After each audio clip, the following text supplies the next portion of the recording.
আসছেন তারই অপেক্ষায় গোটা বিশ্ববাসী। আর এই মুহূর্তে আমি চলে এসেছি শোভাবাজার বেনিয়াটলা সার্বজনীনে। কেমন ভাবে চলছে তাদের পুজো প্রস্তুতি এবং এই বছরে তাদের বিশেষ ভাবনা কি সেটাই দেখে নেব।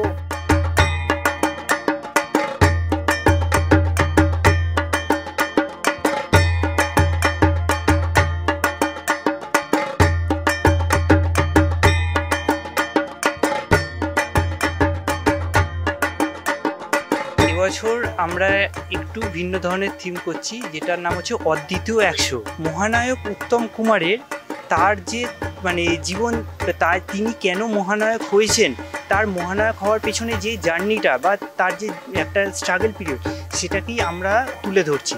এই বছর মহানায়কের জন্ম শতবার্ষিকী, তো 3 সেপ্টেম্বর থেকে শুরু হয়ে গেল। তো আমরা মহানায়ককে ট্রিবিউট করে আমাদের এই থিম।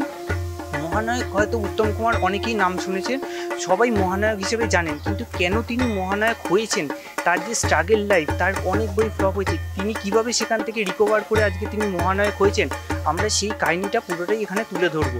এখানে অনেক রকম ছবি, বিভিন্ন মুহূর্ত আমরা এখানে তুলে ধরছি এবং তার সঙ্গে প্রচুর তথ্যও রাখছি, যেগুলো আমরা সত্যিকারের এবং তার আসল কাহিনী থেকে আমাদের তোলা।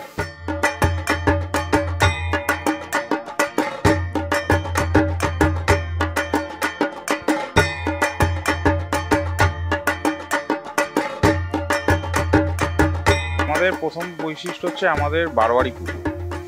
ক্লাব ব্যাপারটা একটু ভিন্ন, বারোয়ারি একটু ভিন্ন।